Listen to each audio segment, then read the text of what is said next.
Tuwing Lunes po ay parauhin natin ang isa sa mga mahuhusay na spoken word artist dito sa ating bansa at sinusuportahan po natin ang klase ng medium na ito ng pag-entertain sa ating mga kapwa Pilipino. Parauhin natin tuwing Lunes sa programang Dr. Love Radio Show. Let's welcome Lance Abellion ng Sampaloc, Manila. Magandang gabi sa iyo, Lance.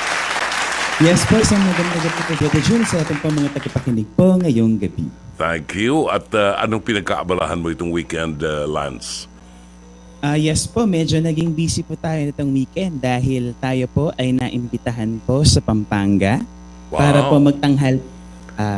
po magtanghal sa isang anniversary show po ng isang local art collective po na ang pangalan po ng local art collective po sa Pampanga ay Paper Soul.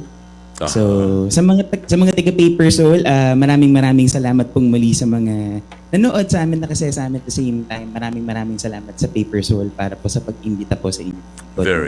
Very good. So, nagiging very popular at very famous ang platform mo ng spoken word, Lance. At ito ay isa sa mga sinusuportahan ng ating programa, yung ganitong uri ng art, ano? Anong inihanda mo sa amin ngayon, Lance? Ang inihanda ko po para ngayong gabi ay very interesting po siya, ang concept, dahil ang tula pong ito ay, ang konsepto po ng tulang ito ay ang pagtatagpo ng nakaraan at ng kasalukuyan. Pagtatagpo ng nakaraan at ng kasalukuyan. Aba, parang parang pinagsama mo yung past and present. So, tingnan natin kung paano mo ginawa itong pagtatagpo ng nakaraan at ng kasalukuyan. Narito si Lance Abellion. So, muli po, ang itatanghal ko po ngayong gabi ay kadalasan po, ang inspirasyon po ng piyesang ito ay what would you nagmula po sa isang post sa Facebook na ang question ay, what would you tell your younger self?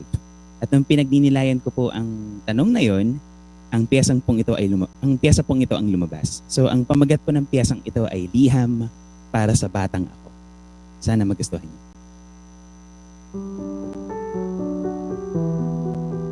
Liham para sa Batang Ako.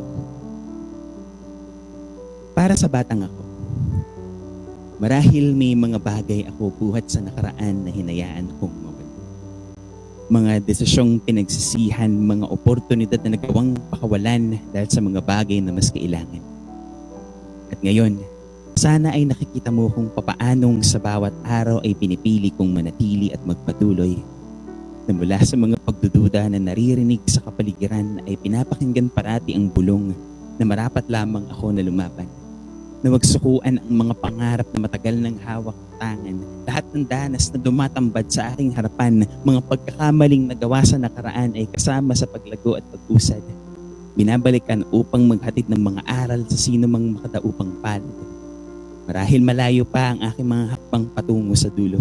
Subalit asahan mo na sa bawat kong pagtatangka ay pinipili kong abutin ang mga tala na dati-rati ay naguguhit lamang sa mga papel. Inukulayan at binibigyang buhay gamit ang mga krayola. Mga bagay na gusto na hindi mananatiling plano na balang araw. Malaya kong maabot. Malaya ko nang matupad. At asahan mo, lagit-lagi kong kakayanin ng mga paparating ng mga alon. Sasalagin ito ng buong tapang. Muling itataas ang noo sa kung ano ng magandang simulaing maaari kong madatnan sa patuloy na pagtahak sa daan ng walang hintuan. Para sa batang ako, huwag kang mag-alala. Sa bawat kong magpapatuloy, ay lagit-lagi, hindi kita sinusukuan. Maraming salamat. Wow! Maraming salamat. Thank you so much, Lance Abellion. Every week, ginugulat mo kami talaga.